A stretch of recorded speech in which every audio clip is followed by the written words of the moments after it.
Good morning, students. How are you?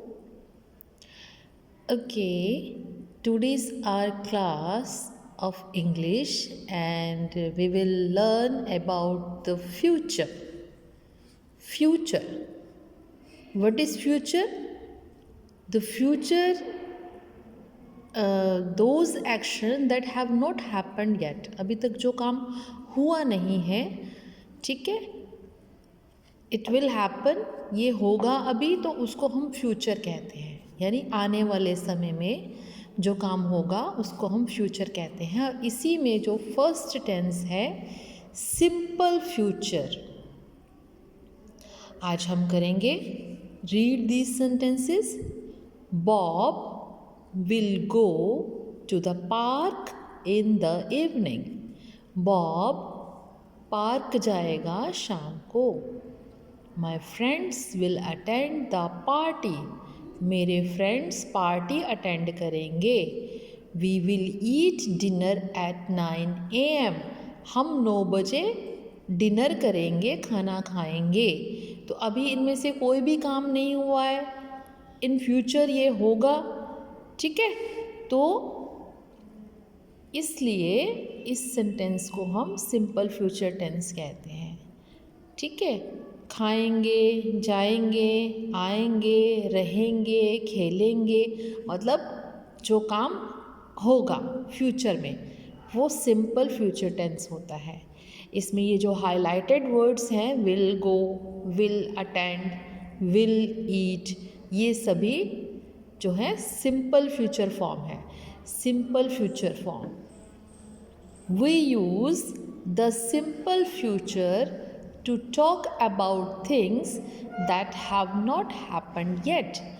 Simple future tense का use हम उन बातों के लिए करते हैं, उन चीज़ों को बारे में बताने के लिए करते हैं जो अभी तक हुई नहीं है, ठीक है?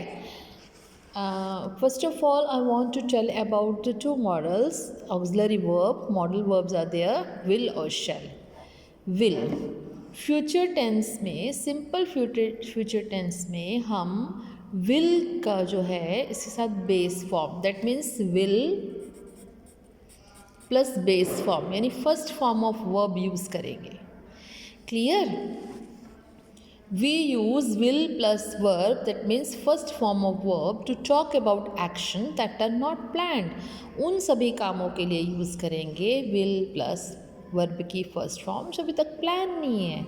The speaker decides to do action at the time of speaking. जब स्पीकर जो है बात करने वाला बोलने के समय में उसको करता है, तो ऐसे एक्शंस को बताने के लिए हम यूज़ करते हैं। Example, we will meet at the coffee shop tomorrow, कि हम कल कॉफ़ी शॉप पर मिलेंगे। I will help you if you tell me what happened, मैं तुम्हारी मदद करूँगा अगर तुम मुझे बताते हो कि क्या हुआ था। Okay, we use will plus verb first form to predict a future event, ठीक है? फ्यूचर का कोई भी घटना बताने के लिए हम will plus first form of verb use करते हैं। Example, it will snow heavily during the winter, कि सर्दियों में बहुत बर्फ़ पड़ेगी, सर्दियों के दौरान बहुत बर्फ़ पड़ेगी।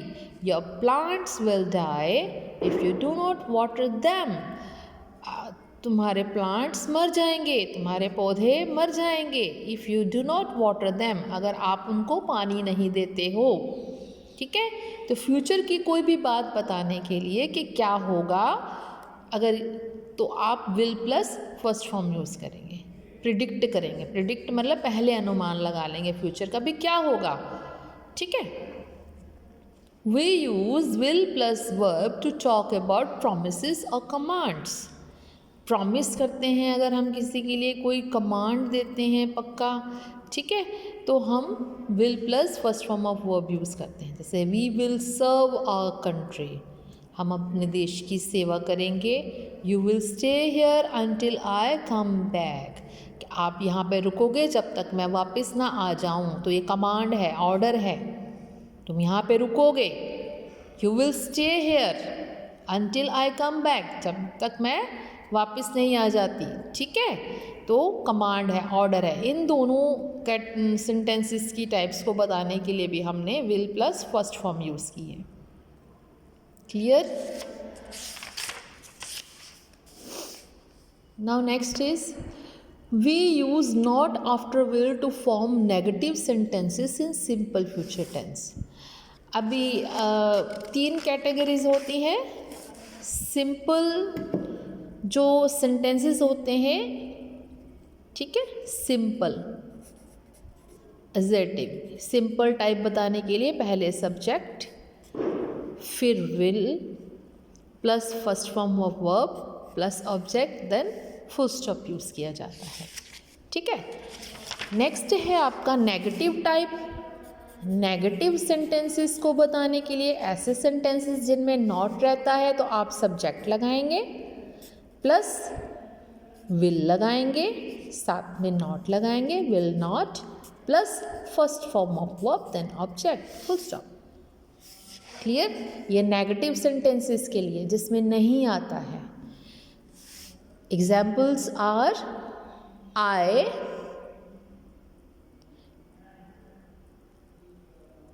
it will not be sunny again until April. It will not be sunny again until April. तो यहाँ आप देखिए will के बाद not, फिर हमने फर्स्ट फॉर्म यूज़ की है। I will not buy this house at this price. Will not buy. तो यहाँ I सब्जेक्ट है, फिर will के साथ not, फिर हमने फर्स्ट फॉर्म यूज़ की है, ये ऑब्जेक्ट है। Clear? We can use the word shall as well as to form simple future. Shall is only used when I and we is used to talk about offers and suggestions.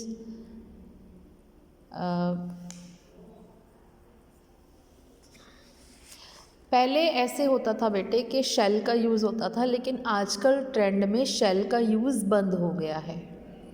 पहले I और we इसके साथ shall use करते थे और बाकी क्या रह गया? ही, शी, इट, यू, दे, ठीक है, इनके साथ विल का यूज़ किया जाता था। लेकिन अब ऐसा नहीं है, अभी सभी के साथ विल का यूज़ करते हैं और इसको ट्रेंड में ये नहीं है। Clear? But according to your book we can use word shall as well to form the simple future. Shall is only used with I and we and it is used to talk about offers and suggestions. अगर किसी को offer देना है या suggestion देना है तो हम I और we के साथ shall यूज़ करते हैं। If I go to shop, I shall bring you a toy. अगर मैं शॉप गया तो तुम्हारे लिए टॉय लेके आऊँगा। I shall not go to the party without you. मैं तुम्हारे बिना पार्टी में नहीं जाऊँगा। तो आई और वी इन दोनों के साथ शैल कर। लेकिन बेटे आजकल ऐसा नहीं होता, आजकल शैल का यूज़ बंद हो गया है, ठीक है, ये ट्रेंड में नहीं है। हम सब जगह विल का यूज़ ही करते हैं, इस बात को आपने ध्यान में रखना है। सिंपल फ्यूचर टेंस में will plus first form he use करते हैं। पहले होता था कि अगर सेंटेंस में कोई विलिंगनेस है, कोई इच्छा है, कोई प्रॉमिस है, कोई वचन है, कोई दृढ़ निश्चय, डिटर्मिनेशन है, कोई थ्रेट है, धमकी दी है, ठीक है, तो उल्टा हो जाता था। फिर आई और वी के साथ विल आता था और ही, शी, इट, यू, दे के साथ शैल आता था। लेकिन अब ऐसा नहीं है बेटा, ट्रेंड में नहीं है। हम लोग अब शैल यूज़ नहीं करते हैं, हम विल यूज़ करते हैं। क्लियर? क्लियर बेटा? तो आपका rule subject plus will not plus first form of verb then object. I hope आपको ये बहुत अच्छी तरह समझ आ गया। Then try to solve this exercise, okay, try to solve this exercise and we will do the next part of using to, going to in next video. Okay, take care, goodbye.